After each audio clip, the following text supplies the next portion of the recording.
Alhamdulillah wassalatu wassalamu ala man la nabiyya ba'dah wa ala alihi wa sahbihi wa man tabi'a hudayah amma ba'd.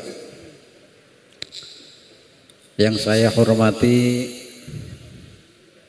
Ibu Wali Kota Semarang atau yang mewakili Bapak Camat Candisari, Ibu Lurah Tegalsari, dan segenap jajarannya, dan juga semua yang hadir baik dari TNI maupun Polri, dan semua hadirin hadirat, para alim, para ulama, para habaib, wabil khusus pengasuh majelis langgar Mbah Kiai Genuk, Mbah Kiai Ahsanul Haq, Ketua Panitia Habib Hadi Al-Munawar, dan segenap para ulama, para habaib yang tidak bisa saya sebut satu persatu tanpa mengurangi rasa hormat. Alhamdulillah malam hari ini saya bisa duduk di sini bersama untuk memperingati haul leluhur kita bersama, wabil khusus haulnya Mbah Kiai Genuk atau yang kadang dikenal dengan Sayyid Awal, karena orang Jawa ini biasa menyebut huruf dot itu enggak bisa sehingga menjadi awal. Nama aslinya Sayyid Awad atau bergelar nama Jawanya Raden Wirokusumo. Anaknya juga banyak yang bergelar, di antara lain Wironoto juga di Pekalongan, Sayyid Husain bergelar Kiai Wiroto yang makamnya berada di Wiradesa, atau Sayyid Husain yang menjadi ayahanda daripada pelukis Raden Saleh. Makanya dulu daerah sini semua ini termasuk Wonderia pas kalau dulu dinamakan Taman Budaya Raden Saleh. Raden Saleh itu asli kelahiran Semarang, dan Sayyid Awad ini adalah kakek daripada Raden Saleh Syarif Bustaman. Tetapi yang masyhur di daerah sini adalah Mbah Nyai Genuk, karena memang sebenarnya yang punya wilayah sini adalah ayah daripada Mbah Nyai Genuk. Mbah Nyai Genuk itu nama aslinya Raden Ayu Syarifah. Jadi Sayyid Awad ini datang dari daerah Pemalang. Ayahnya bernama Raden Noto Adimenggolo. Jadi orang dahulu itu saking pinginnya jadi orang Jawa, Sayyid Awad ini bin Sayyid Hasan Samsuddin. Sayyid Hasan Samsuddin ini ayahnya berada di Gujarat, makamnya di India. Datang ke Pulau Jawa untuk menjadi penghulu kerajaan Mataram. Makamnya berada di Pemalang. Karena bertugas sebagai duta penjaga perbatasan wilayah Mataram dan Cirebon. Anaknya bernama Sayyid Awad yang bergelar Mbah Kiai Genuk.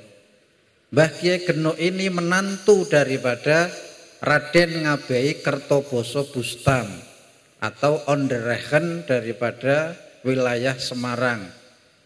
Raden Ngabehi Kertoboso Bustam ini bernama asli Sayyid Abdullah.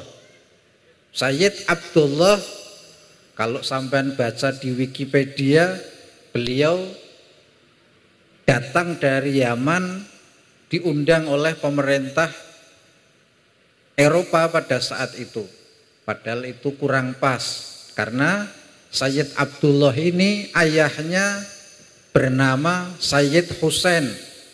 Sayyid Husain itu makamnya di daerah Gendingan, memperistri Raden Ayu Noyo Wongso.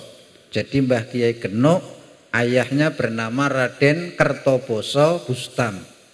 Dinamai Mbah Kertoboso. Mbah Kertoboso itu makamnya di Berkota Semarang. Beliau setingkat gubernur. Digelari Kertoboso karena menguasai berbagai macam bahasa. Maka ketika pemerintahan Inggris berlabuh di Semarang, ingin mengadakan komunikasi dengan Raja Mataram, penterjemahnya adalah Mbah Kertoboso, ayah daripada Mbah Nyai Genuk. Jadi Mbah Nyai Genuk itu asli kelahiran Semarang, ayahnya bernama siapa? Mbah Kiai Kertoboso. Kerto itu penterjemah, boso itu bahasa. Orang Cina datang ke Semarang untuk berdagang, penterjemahnya Mbah Kertoboso. Ketika berhubungan dengan Raja-Raja Mataram. Portugis datang ke Jawa untuk berdagang, ya carinya Mbah Kertoboso. Maka kadang orang yang kurang paham akan memahami Mbah Kertoboso ini antek-antek Belanda. Padahal Mbah Kertoboso ini menunjukkan kehebatan ilmu. Maka orang-orang Eropa VOC memberinya pangkat Onderregen. Sementara kerajaan Mataram memberinya gelar Raden Ngabei, Bupati Anom. Jadi gelar di kerajaan zaman dahulu itu ada Bupati Anom, Adipati Anom, Bekel, Sentono, Sentono Dalem, Kliwon. Jadi di sini ada Mbah Kliwon, nggih. Kliwon itu bukan nama orang atau nama hari, tapi nama jabatan. Dalam dunia kerajaan ada jabatan Sentono, Bekel, Lurah, kemudian Bupati Anom, Adipati Anom. Nah ini kelasnya Mbah Kiai Kertoboso Bustam, kampungnya dulu di Bustaman, itu kelasnya Bupati Anom. Jadi kerajaan Mataram juga menghargai beliau karena menguasai berbagai macam bahasa. Makanya jenengan pengen jadi wong sukses itu bukan punya uang banyak, kuasailah berbagai macam bahasa, sampai mesti jadi wong sing sukses. Bisa dagang dengan orang Inggris, bisa dagang dengan orang Cina, bisa dagang dengan orang Portugis. Niki kehebatannya Mbah Kertoboso. Makanya saya kalau ziarah ke Mbah Kertoboso, jangankan bayangkan Nabi Sulaiman, bayangke Mbah Kertoboso be kadang pikirane dhewe ra nyandak. Bahkan ketika terjadi perang saudara antara Mangkunegara, Raden Mas Said Sambernyowo, Mangkubumi, dan kemudian pihak Surakarta, saat itu yang mengusulkan perjanjian Giyanti 1755 adalah Mbah Kertoboso. Mbah Kertoboso sebagai penterjemah, Nicholas Harting, Gubernur VOC untuk wilayah Pantura Jawa, mewakili pihak VOC. Dan satu di pihak Mataram, penterjemahnya adalah Mbah Kiai Kertoboso Bustam. Itu terjadi di Karanganyar, sehingga negara Mataram saat itu terbelah menjadi dua. Karena perang saudara, masing-masing ingin menjadi raja. Atas usul Mbah Kertoboso, wilayah Pantura kemudian dipegang oleh VOC. Wilayah selatan dibagi dua, Surakarta dan Yogyakarta. Itu dokumennya masih ada. Klik saja perjanjian Giyanti, ono tanda tangane. Niku atas inisiasi Kiai Kertoboso Bustam. Daripada perang saudara ribut, ekonomi tidak jalan, nah niku sing ngei jalan tengah, Mataram dibagi keduanya menjadi raja, satu Yogyakarta, satu Surakarta, adalah atas inisiasi Mbah Kertoboso Bustam. Maka Mbah Kertoboso ini jenengan nek bayangke posisinya sangat sulit. Beliau berdiri di antara gajah-gajah yang bertarung. Eropa, dalam hal ini Belanda, Inggris, kemudian pihak Mataram, Mangkunegaran, Mangkubumi, kemudian Surakarta, yang masih saling bertarung sendiri. Dan Mbah Kertoboso dihargai karena ilmunya untuk menghubungkan. Makanya raja-raja pantai, raja-raja selatan, maksudnya pantai selatan itu tidak bisa menjadi raja tanpa restu daripada Semarang. Maka semuanya melewati Semarang. Jadi Mbah Kiai Genuk ini adalah putri daripada Raden Ngabei Kertoboso Bustam, Sayyid Abdullah bin Husain. Jadi Mbah Kiai Genuk ayahnya namanya Mbah Abdullah Kertoboso. Dan beliau dihargai, pihak Eropa menghargai beliau karena jasa beliau menghubungkan para pendatang kepada penguasa-penguasa Jawa. Padahal zaman biyen wis ana Universitas Diponegoro napa dereng? Wis ana Universitas Sultan Agung napa dereng? Wis ana UNES napa dereng? Dari mana Mbah Kertoboso belajar berbagai macam bahasa? Nek wong saiki nguasai berbagai macam bahasa iki diarani polyglot nggih. Jadi jenengan makane rating tertinggi nang YouTube ke wong sing bisa nguasai bahasa macam-macam. Ngomong karo wong Inggris dedekke konten, ngomong karo wong Rusia dedekke konten, ngomong karo wong Belanda dedekke konten. Akhirnya sugih karena menguasai berbagai macam bahasa. Maka Mbah Kertoboso ini ada yang kadang menuduh bekerja kepada Belanda. Padahal kalau kita memahami apa yang dilakukan Mbah Kertoboso adalah sebagai satu cara mempertahankan agama Islam di tanah Jawa. Nyatanya Mbah Kertoboso masih tetap di wong Islam napa mboten? Dan tetap mempertahankan tradisi Islam. Maka perjuangan itu ada dua cara. Satu jalur peperangan, dua jalur perundingan. Contoh yang melalui jalur perundingan Bung Karno.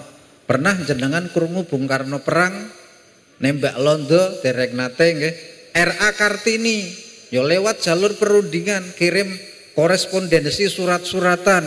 Tidak pernah R.A. Kartini perang nggawa bedil, tapi mengusahakan agar setiap laki-laki dan perempuan memperoleh hak yang sama di dalam pendidikan. Zaman biyen kan wong wadok sumur, dapur dan kasur.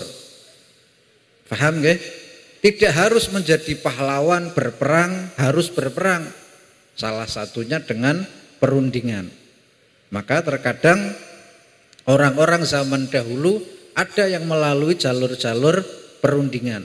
Dan salah satu yang memakai jalur ini, makanya pihak VOC, pihak Belanda niku kadang pusing nyawang keluarganya Mbah Kertoboso.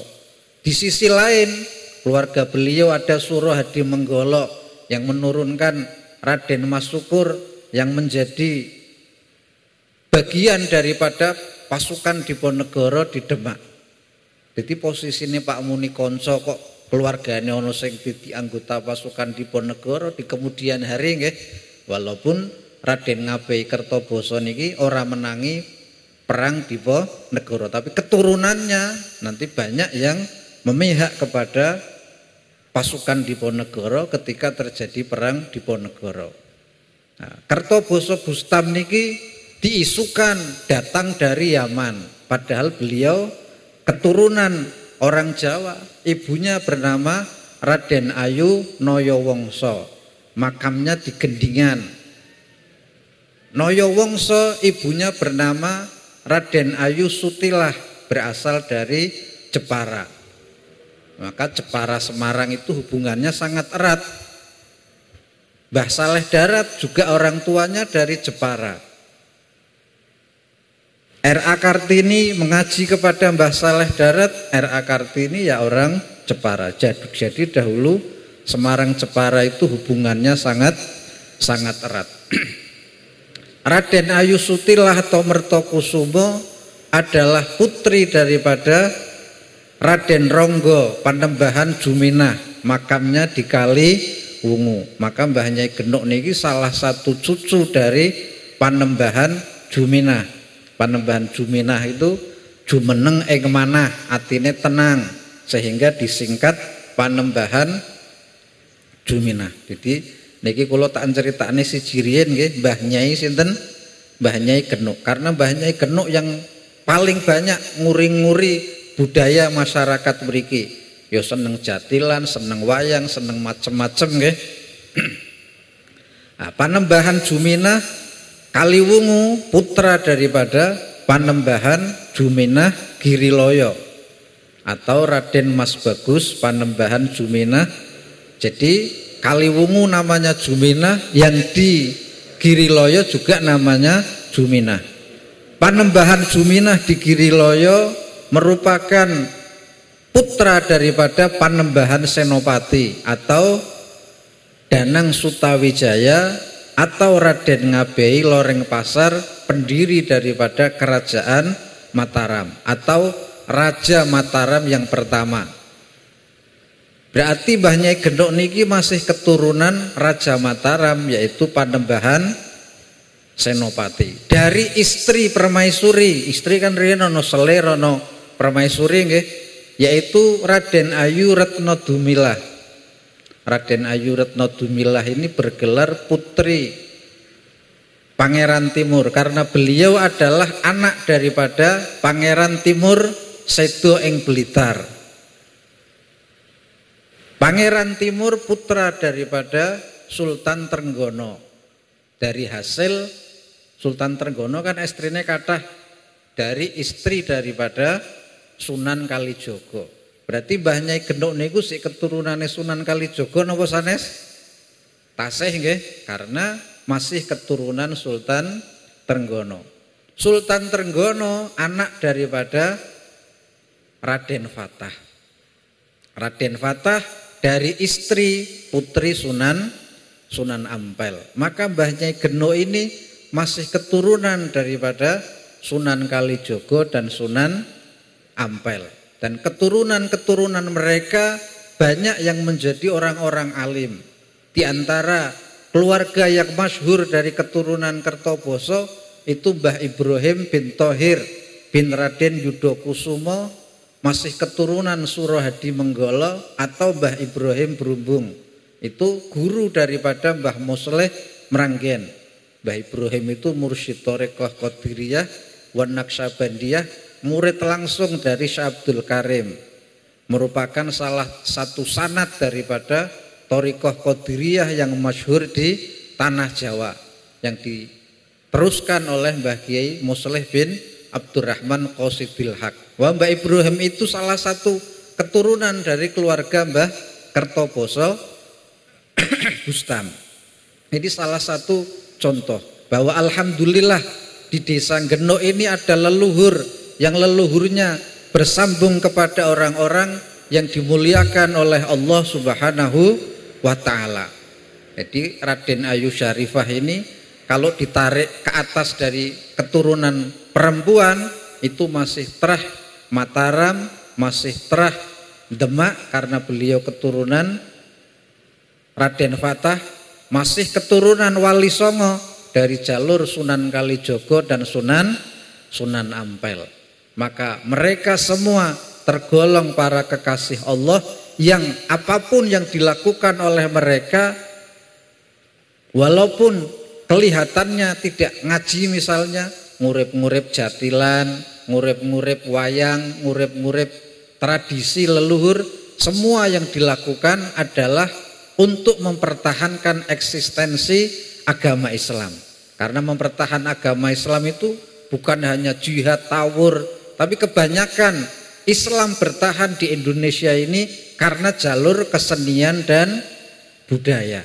Sunan Kalijogo Islam ke tanah Jawa tidak dengan pedang, tapi dengan seni gending wayang nggih. Kemudian para leluhurnya keturunannya juga seperti itu. Tidak memaksakan kehendak. Kalau tidak jalur perkawinan, melalui jalur kesenian dan budaya, dan kesemuanya akur, tidak seperti sekarang keturunan ini menuduh keturunan itu sama.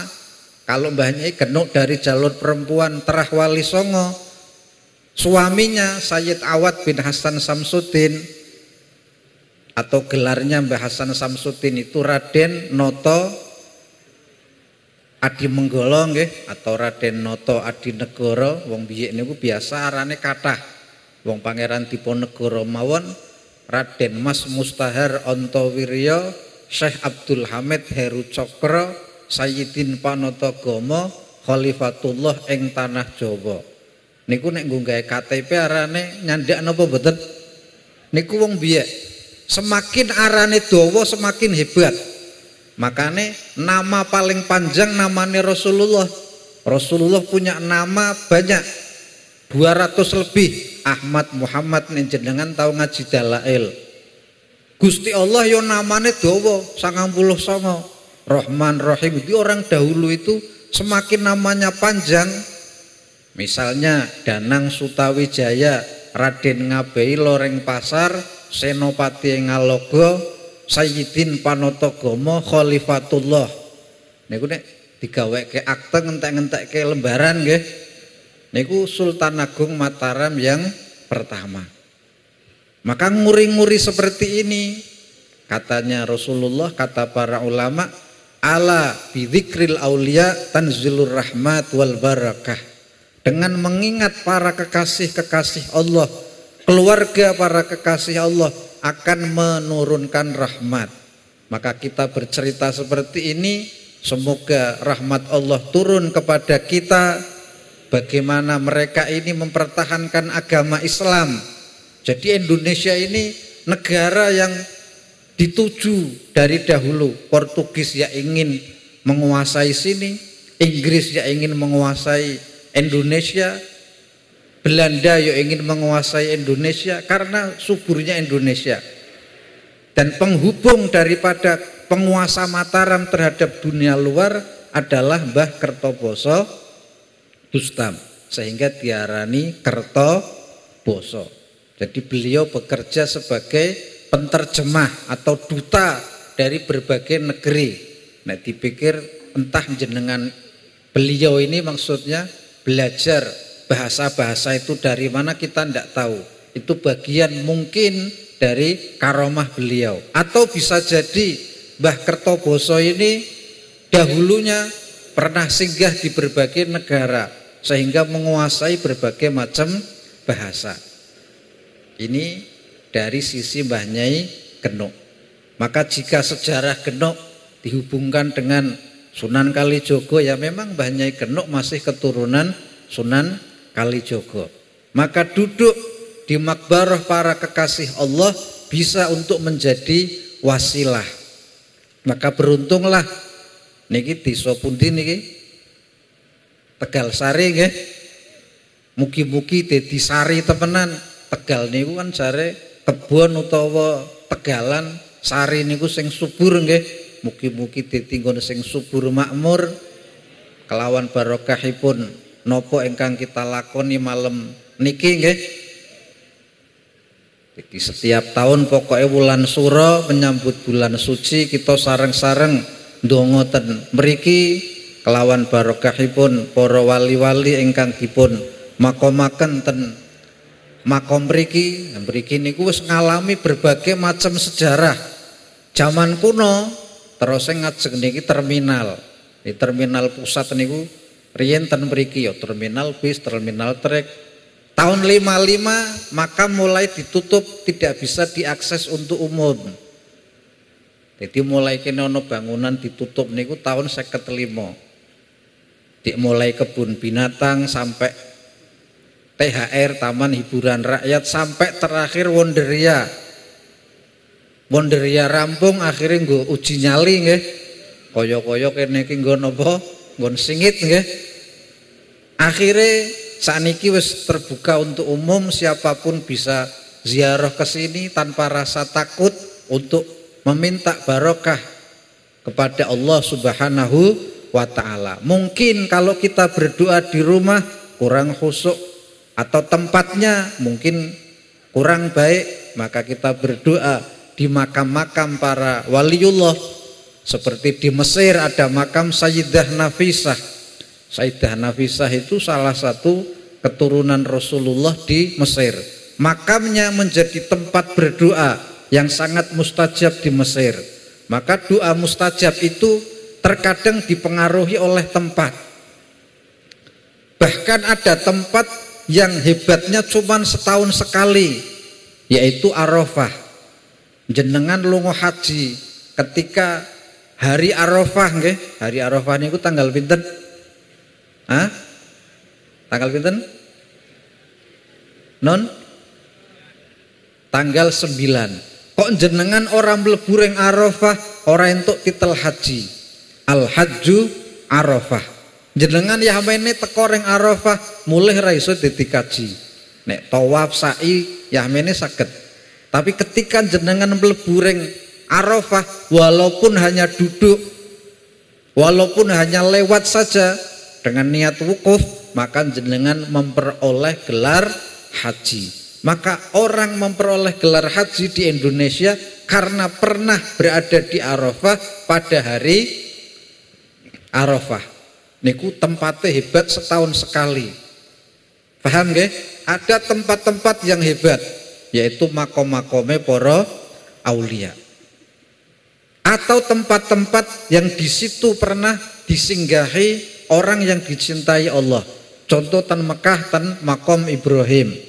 Makom ini maknanya bukan kuburan, tapi tan Nabi Ibrahim pernah berdiri di situ. Nek cara wong Jawa arane petilasan. Makome Nabi Ibrahim sing asli ten Palestina nggih, sing ten Mekah kurungan niku arane petilasan. Berarti ana wong ngaromke ngalap berkah. Berarti ora usah lunga kaji. Karena di lingkungan Ka'bah isine mau ngalap apa? Ngalap berkah. Kita mencium Hajar Aswad. Mengapa kita mencium Hajar Aswad? Ngalap barokah. Karena Hajar Aswad pernah dicium oleh Rasulullah sallallahu alaihi wasallam. Bukan karena Hajar Aswad ini bisa memberi manfaat atau madarat, tapi ngalap berkah. Batu hitam itu, hajar ini kan batu nggih, aswad itu hitam. Pernah dicium oleh baginda Nabi sallallahu alaihi wasallam. Makane ojo gampang nganggep syirik biasa. Wong Jawa niku bangsane alap-alap, maksudnya ngalap berkah nggih. Ternyata kita ngalap berkah nek wong genuk aduh-aduh ring Kanjeng Nabi kan kangelan. Makane renggon Mbah Kiai genuk manzara aliman faka'anna mazaroni. Wong ziarah ring kuburane wong alim padha kaya ziarah ring aku. Paham nggih? Jadi ganjarane walaupun ora padha, wong genuk pengin ndonga ten mriki, makane kuburan-kuburan para aulia niku tempat-tempat yang karomah. Imam Syafi'i ketika mengalami kepusingan ya ziarah ring kuburane Imam Abu Hanifah. Padahal Imam Abu Hanifah karo Imam Syafi'i pendapatnya seji napa mboten? Nek ngon dhewe pendapat seji kon ziarah kubure ya sungkan nggih. Padahal Imam Syafi'i sama Imam Abu Hanifah di dalam ijtihadnya berbeda. Tetapi Imam Syafi'i nek sulit mengalami sesuatu kesulitan, beliau berdoa di makam Imam Abu Hanifah. Niku contoh saja. Bahkan Imam Syafi'i ketika berada di desanya Imam Abu Hanifah, padahal Imam Abu Hanifahnya sudah meninggal, nek sholat orang nganggo kunut. Muridnya takok, ya Imam Syafi'i, kenapa engkau tidak berkunut? Apakah engkau lupa? Mana situ? Saya tidak lupa. Tetapi saya ta'ziman li sahibi hadhil buq'ah. Karena aku hormat kepada orang yang dimakamkan di sini, yaitu Imam Abu Hanifah. Sayyidatina Aisyah dulu ketika yang dimakamkan di dalam rumahnya masih Rasulullah, kalau ziarah beliau tidak pakai kerudung. Kenapa? Karena suaminya ketika ayahnya wafat, Sayyidina Abu Bakar, kan makamnya Rasulullah itu di dalam rumahnya Sayyidatina Aisyah. Sayyidatina Aisyah mengunjungi kubur Rasulullah dan Sayyidina Abu Bakar tidak pakai kerudung. Karena itu ayah dan suaminya. Tapi ketika Sayyidina Umar ibn al-Khattab meninggal dunia, maka Sayyidatuna Aisyah ketika ziarah memakai kerudung. Ketika ditanya, mengapa wahai Aisyah karena di situ ada orang lain, yaitu Sayyidina Umar ibnil Khattab. Makanya ono wong alim ziarah rengon wali munduk-munduk munine nyembah kuburan. Niku wong sing gampang mitenah. Padahal sak budu-budune tiyang ketika jenengan memiliki satu kesulitan ziarah donga ring makame Mbah Nyai Genuk misale, ketika jenengan ditakoni Tuhane sampean Mbah Nyai Genuk napa sanes? Sak budu-budune wong ziarah kubur nggih ditakoni, Mbah Nyai Genuk niku Tuhane sampean napa sanes? Jawabe mesti napa? Mesti sanes. Sampean ziarah rengon Mbah Kyai Genuk ndonga, apa Kyai Genuk ki Tuhane sampean mesti sanes. Wong sak budu-budune wong ziarah kubur niku ora menuhankan napa? Kuburan. Tetapi kita yakin bahwa berdoa, paham nggih? Di sisi para aulia itu adalah dituntun oleh agama kita. Nyatanya kita haji berdoa di Hajar Aswad, kita haji berdoa di Maqam Ibrahim. Ada tempat-tempat yang dimuliakan oleh Allah, koyo Arafah, koyo makome para aulia. Bahkan di dalam beberapa kitab di makom para aulia itu ada malaikat yang menjaga, yang tugasnya mencatat. Sampeyan ziarah rengone Mbah Kyai Genuk hajate apa dicatet. Nek wis distorke karo Gusti Allah. Ki ya Allah, hajate wong-wong sing ziarah rengon Mbah Kyai Genuk.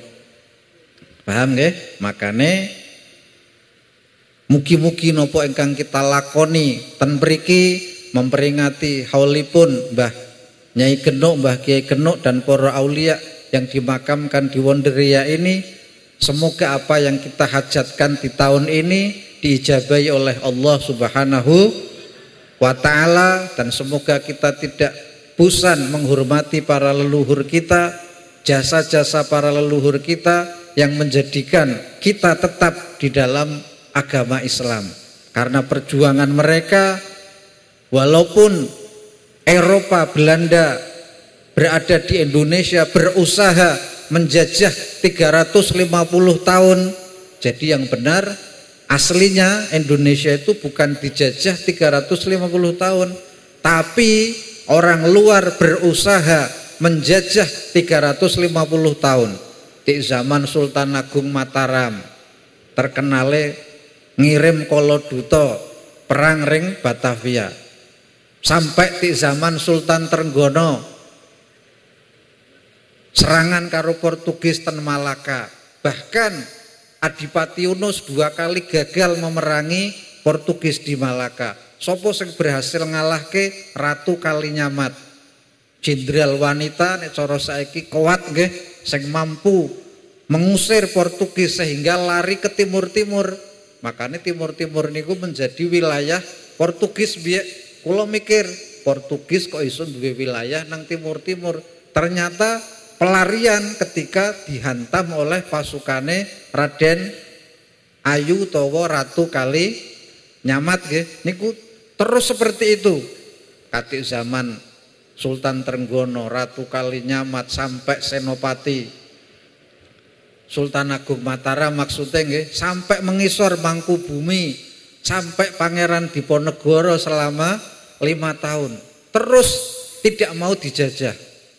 Tapi kita sejarahnya mengikut kepada Belanda sehingga menganggap bahwa kita telah dijajah 350 tahun. Di zaman Majapahit kita pernah ingin dijajah oleh Cina dengan pasukan Tartar nggih. Niku sing ngadepi taktike Ronggolawe. Gagal nopo berhasil? Jadi seluruh dunia bisa dikuasai pasukan Tartar kecuali 3, yaitu Jawa, Jepang dan Mesir nggih. Sampai Baghdad, Irak, Bukhari itu tunduk karo pasukan Tartar. Jadi kita ini bangsa yang tidak mau dijajah. Tapi sayang dhewe nganggep nek dhewe iki wis dijajah 350 tahun. Padahal kudune sing bener orang-orang di luar berusaha menjajah kita. Sampai tahun 1945 tidak berhasil. Sampai mau datang lagi dihalau karo resolusi jihad daripada para pendiri Nahdlatul ulama. Sehingga jenderal Inggris sing terbaik Malabi mati. Makanya Inggris niku nek karo NU sengite nemen. Priye carane NU mek bubar, nek perlu ngetokke duit miliaran diadu. Kiai karo Habib, kiai karo santri, santri curiga karo kiai, digaweke isu hoak sing macem-macem. Jadi takoni nang apa kok Inggris sengit karo NU? Lah kareng piye sing iso ngalahke tentara sekutu Inggris niku resolusi jihad yang dikeluarkan oleh Nahdlatul Ulama. Berarti dari masa ke masa negeri kita ini tidak mau pernah dijajah. Cuman carane ana sing perjuangane alus. Kaya R.A. Kartini, kaya Mbah Kiai Kertoboso Bustam, kaya Habib Osman bin Yahya Mufti Batavia, perjuangannya halus. Saniki kan isi gosip Habib Osman bin Yahya antek-antek Belanda. Engko diluk maneh karek Sayyid Abdullah Kertoboso Bustam antek-antek Belanda, ojo gampang nuduh. Sampean ngerti hadis Inna sultan waliyun liman la waliyalah. Penguasa adalah wali orang yang tidak memiliki wali. Misalnya wong Semarang nggih, ketika nikah tidak ada walinya, kok waline Nicholas Harting didine anak zina napa mboten? Nut. Sing maleni ternyata Nicholas Harting. Sampean kabeh dadi anak zina ora? Krana Nicholas Harting dudu wong Islam. Lah nek sing maleni Sayyid Abdullah Kertoboso Bustam, pernikahannya sampean dadi sah napa mboten simbah-simbahin dhewe? Sah. Orang Batavia ketika mau nikah kok sing maleni senok guru-gurunya nikah sah napa mboten? Nek sampean ana waline tah ora masalah. Nek ora ana waline bapakane wis kebom. Adine bapakane mati diculik londo. Kakangane wis mati kecemplung banjir kanal luru ora temu nggih. Ora ana waline sing maleni sinten? Penguasa. Makanya banyak para ulama-ulama mengadakan perundingan kepada pemerintah Eropa atau Belanda untuk menduduki posisi-posisi penguasa melalui jalur perundingan, karena untuk menyelamatkan agamanya, bukan hanya sekedar mencari jabatan tetapi agamanya itu dipertahankan dengan jabatan, karena kekuasaan dan agama itu sangat erat. Paham nggih? Ketika Spanyol Andalusia penguasane Islam, ya Spanyol Islam sedaya. Ketika penguasane Katolik, ya orang-orang dipaksa untuk memeluk agama Katolik itu dari masa ke masa. Maka perjuangannya Mbah Kiai Kertoboso, Sayyid Osman bin Yahya adalah mempertahankan agama kita semua. Paham nggih? Mempertahankan agar eksistensi agama Islam tetap ada hingga sekarang. Terserah perjuangannya ono sing secara halus, ono sing secara peperangan melalui meja perundingan kaya Mbah Kertoboso karo Nicholas Harting, kaya Said Osman bin Yahya karo Senok guru-gurunya nggih. Ini melalui jalur perundingan. Ono sing melalui jalur perang kaya mau Pangeran Diponegoro, kaya Nyi Ageng Serang, atau seperti pahlawan-pahlawan Imam Bonjol yang melalui jalur peperangan. Keduanya benar. Zaman kemerdekaan yang melalui jalur peperangan Jenderal Sudirman, yang melalui jalur perundingan Bung Karno, keduanya benar. Walaupun Bung Karno tidak pernah perang, tetapi peperangannya melalui jalur perundingan tulisan. Maka kita harus belajar sejarah agar tidak mudah menuduh.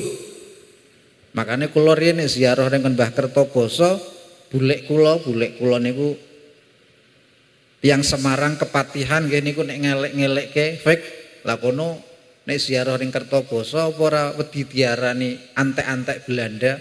Wong Mbah Kertoboso kan jabatannya on the Regen. Ya ora. Wong Mbah Kertoboso itu posisinya berada di tengah sebagai penghubung. Dari Mataram beliau dapat penghargaan Raden Ngabai Kertoboso, dari VOC Belanda dia dapat penghargaan on the Regen dan diberi wilayah Semarang. Jadi nek kantor kerjane Kertoboso ya bisa jadi biye di Kota Lama nggih, karena beliau sebagai on the Regen VOC, penterjemah Saiki jenengan dijajah londo 350 tahun po nang kene ana sing bisa bahasa Belanda napa mboten? Apa Eckhart van Hier apa melu apa nggih? Ora bisa. Mbah Kertobasa bisa. Nah, salah satu anaknya dimakamkan di sini. Anaknya Raden Ayu Syarifah. Dinikahi Sayyid Awad, kadang wong ngendikane Sayyid Awal. Paham nggih? Lah dari Raden Ayu Syarifah ini melahirkan putra bernama Sayyid Husain. Jadi Husain bin Awad. Nanti Husain ini menikah dengan Adipati Wiradesa di Pekalongan Jayeng Rono II. Berarti Sayyid Awad ini pisanan dengan Adipati di Pekalongan. Maka Sayyid Husain berada di Semarang lama sampai memiliki beberapa putra, salah satunya Raden Saleh Syarif Bustaman atau pelukis terkenal yang makamnya di Bogor. Kalau Raden Saleh makamnya di Bogor. Kalau Sayyid Husainnya di masa tuanya beliau kemudian menjadi mufti di Pekalongan atau di daerah Wiradesa dan beliau wafat di sana. Maka Sayyid Awad bin Hasan Samsuddin adalah kakek daripada pelukis terkenal, pahlawan terkenal yaitu Raden Saleh Syarif Bustaman. Raden Saleh Syarif Bustaman bisa jadi adalah orang Indonesia pertama yang kuliah di luar negeri. Di Raden Saleh ini pernah kuliah di Belanda selama 10 tahun. Belajar di Jerman lebih dari 5 tahun dan makamnya di Bogor. Makane mriki sedaya riyen 9 hektar niku sakderenge nami Wonderia namane siji Taman Budaya Raden Saleh untuk mengenang daripada Raden Saleh. Soleh bin Husain bin Awad. Awad niku Mbah Kiai Genuk niku. Paham nggih? Lah tanah iki 9 hektar kaya ngoten berarti sugih napa mboten? Sugih nggih. Makane jenengan panjak sugih ziarah mawon. Mugi-mugi paringi sugih rezekine gampang niku arane ngalap berkah. Ngalap berkah niku musyrik napa mboten? Sampan ziarah ring Mekah ya ngalap berkah. Salat ning makom Ibrahim, ngembung Hajar Aswad, ngembung Ka'bah niku namine ngalap berkah. Paham nggih? Makane alhamdulillah kita sedaya malam niki saged kumpul ten mriki. Ternyata Mbah Nyai Genuk sing kita holi mangke teko setunggal nggih. Malam niki sing kula terangke Mbah Nyai Genuk riyen beliau masih keturunan daripada leluhur-leluhur Jawa. Ya berdarah bersambung kepada Rasulullah, ya berdarah bersambung kepada Majapahit. Raden Fatah kan terusnya anak Brawijaya Raja apa? Majapahit. Ya bersambung kepada Panembahan Senopati, bersambung kepada Raden Fatah dari cucunya yang bernama Raden Retno Dumilah, kemudian bersambung sampai Pangeran Juminah Giriloyo, Pangeran Juminah Kaliwungu sampai Raden Ayu Noyo Wongso sing makometen Gendingan atau gelare Kiai Jungke. Raden Noyo Wongso duwe anak Mbah Kiai Kertobasa Bustam Sayyid Abdullah. Sayyid Abdullah duwe anak Mbah Nyai Genuk nggih. Maka Mbah Nyai Genuk ini nasabnya mulia, keilmuannya mulia, nama asline Raden Ayu Syarifah. Nenek daripada Raden Saleh Syarif Bustaman. Maka ketika Sayyid Husain bertugas sebagai mufti di Pekalongan bergelar Kiai Wiroto, nek ayahe bergelar Wirokusumo nggih. Anak satunya bergelar Wironoto. Niku tiyang biyek. Arane wis Arab, bangga dadi wong Jawa, arane dadi Jawa. Nek saiki diwis dadi wong Jawa diarap-arapke nggih. Padahal nek wong biyek kaya ngoten, tidak ada perbedaan. Bani Wali Songo pisanan karo Bani Alawi. Bahkan yang mendhuwur maneh Raden Fatah niku jare ibune Cina, arane Siu Banci dari istri Prabu Brawijaya yang Cina. Di mana zaman dahulu ini kita tidak membedakan di Cina, di Jawa, di Arab, kita saling rukun untuk saling membangun negeri ini nggih. Cuman sakniki kita dalam keretakan. Jawa sengit Cina, nek wis Jawa digawe sengit mek karo Arab. Padahal mungkin di dalam diri kita mengalir darah dari berbagai negeri. Karena Allah memang mencipta kita semua dari keturunan yang berbeda-beda, tetapi hakikatnya cuma satu, kita semua keturunannya Nabiullah Adam alaihissalam. Jadi wong biyen niku rukun-rukun, saling berpisanan. Nah, kebanyakan wong biyen ningrat yut pisanane dengan ningrat. Kaya Mbah Kiai Kertoboso pisanan karo Raden Noto Adimenggala utawa Sayyid Syamsuddin Hasan. Makome ten Pemalang nggih, jenengan pun nate ziarah ten Pemalang napa dereng? Niku berarti makome mertuane Mbah Nyai Genuk. Nek bapakane Mbah Nyai Genuk Sayyid Abdullah Raden Kertoboso Bustam. Makome ten Berkota utawa Berguta kok tiyang mriki ngarani, niku merupakan pejabat sekelas ondereken utawa gubernur sing nguasai wilayah apa Semarang. Makane tanahe sak amban-amban nggih. Maka Mbah Nyai Genuk ini adalah keluarga dari keluarga keturunan orang-orang yang mulia baik secara nasab maupun secara keilmuan. Ono keturunane Sunan Kalijaga nggih, ono keturunane Sunan Ampel, yo sik keturunane sing duwe tanah Jawa Panembahan Senopati. Maka sangat beruntung masyarakat Tegalsari, di sini ada makam Mbah Nyai Genuk, semoga bisa kita pertahankan. Bahkan kalau mireng-mireng mungkin nek mriki digawe taman wisata religi kaya Taman Bungkul nggih karo pemerintah akan menjadi destinasi wisata. Bahkan jenengan yang delok kuburane Mbah Saleh Darat, parkir angel napa mboten? Kuburan Pandanaran parkir angel napa mboten? Lah nek kene digawe parkiran orang-orang yang ingin ziarah ke makam-makam berarti kabeh bis parkire mriki. Nek ana kereta apa ana becak-becakan bayar karcis ditereng Mbah Saleh Darat, ditereng Mbah Kiai Pandanaran, ditereng Syekh Keramat Jati, ditereng Mbah Keramat Depok. Niku akan menaikkan kesejahteraan ekonomi rakyat nggih. Niku nek didedekke pusat taman wisata religi. Mugi-mugi hasil maksud nggih sehingga masyarakat mriki ekonomine mangke jalan. Kan nggone ombo kena nggo parkir-parkir iki Pak ziarah Mbah Saleh Darat parkire mriki. Ten makom Wali Songo enten sing dimodel pun kaya ngoten. Jadi bisa diparkir mriki, langkung wong nek paring Mbah Saleh Darat numpak kereta, keretane nyewa saking mriki utawa numpak becak-becakan. Insyaallah dadi rahat. Paham nggih? Dan diantara karya daripada keluarga Mbah Nyai Genuk neneng daerah Bustaman ono gebuyuran. Gebuyuran niku Mbah Kiai Bustam nek menjelang besok Pak Poso putu-putune dikonadus mek resik. Kemudian tradisi warak ngendok. Warak ngendok nggih, warak ngendok niku simbol kerukunan antara Arab, Jawa dan Cina. Saniki Semarang sing ana tradisi warak ngendok napa mboten? Aniku sing nyetuske dari keluarga Mbah Nyai Genuk, khususipun dari keluarga Mbah Kiai Kertoboso Bustam agar orang-orang menjadi rukun. Makanya warak ngendok ini perwujudan hewan dari tiga bangsa, bangsa Arab, bangsa Jawa dan bangsa Cina. Ketika tiga bangsa ini satu menjadi satu dalam satu tujuan akan melahirkan atau memunculkan ndok. Ndok niku telur nggih. Tapi nek tiga pilar ini Jawa, Arab, Cina ribu dhewe, ndoke netes napa mboten?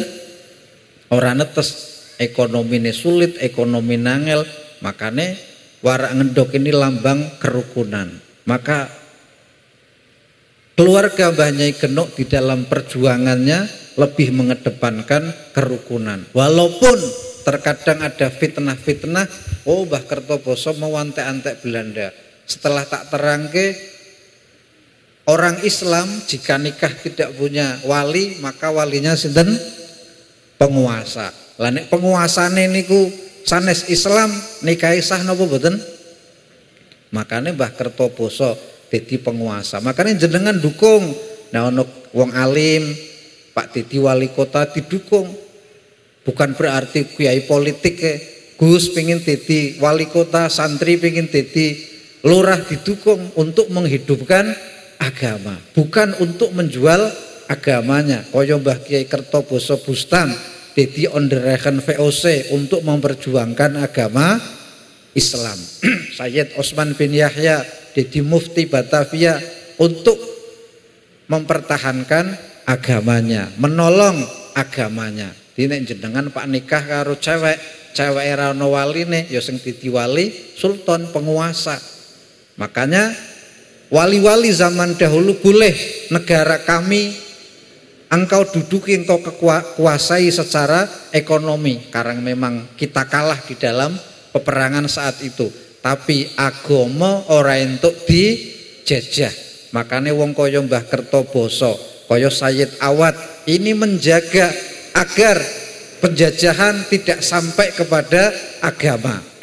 Maka Filipina dijajah Islam entek, Spanyol diserang pasukan Katolik agamanya yontek, tapi Indonesia diserang Eropa yang agamanya berbeda, Islam entek napa mboten?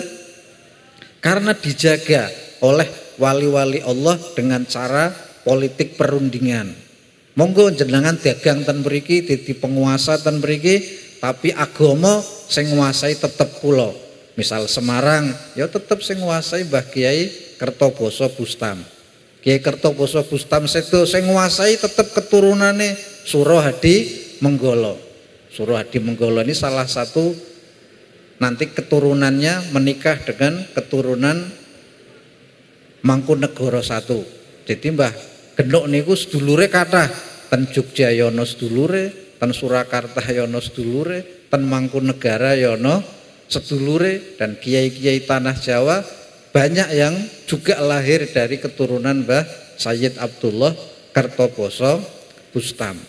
Paham nggih? Mugi-mugi napa ingkang kula sampaikan niki ndadosaken kita tambah demen dumateng para kekasih Allah, lan kawula ngaturake matur nuwun jazakumullah sanal jaza dumateng sedaya ingkang sampun nyengkuyung, wabil khusus masyarakat Genuk mriki, masyarakat Tegal Sari mriki, dan juga panitia, rekan-rekan juga dari Banser, dari Pemuda Pancasila yang mengamankan peringatan haul daripada para aulia yang dimakamkan di Wonderia Taman Budaya Raden Saleh ini, wabil khusus Mbah Kiai Genuk.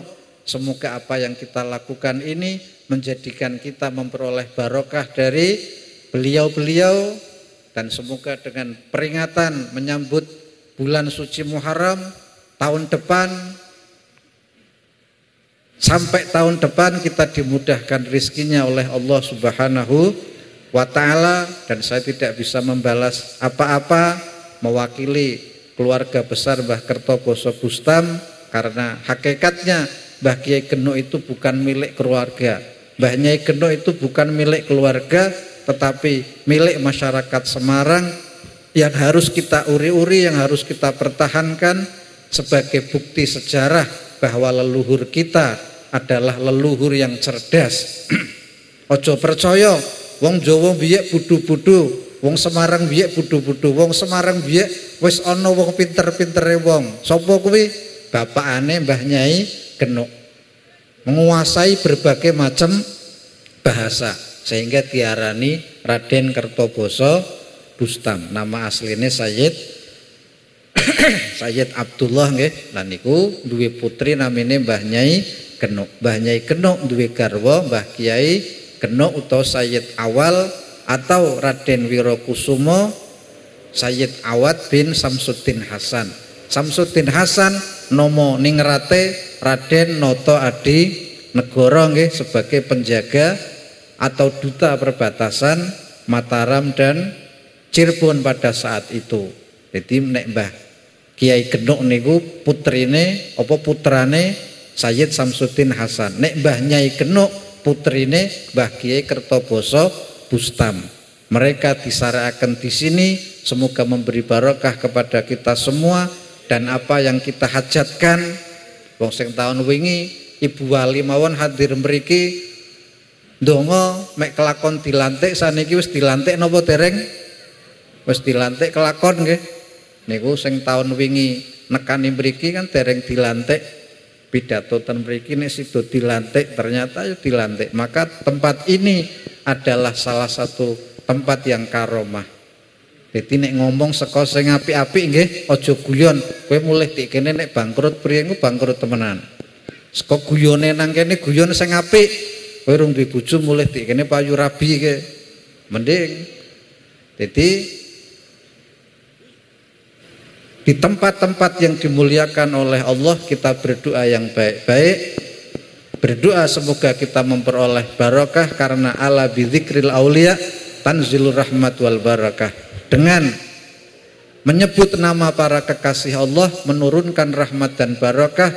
Wabil khusus rahmat dan barakah peringatan haul ini semoga turun ke masyarakat Genuk khususnya dan Tegalsari dan masyarakat Semarang pada umumnya dan memperoleh apa yang kita hajatkan. Demikian yang bisa saya sampaikan. Wal afu minkum. Wassalamualaikum warahmatullahi wabarakatuh.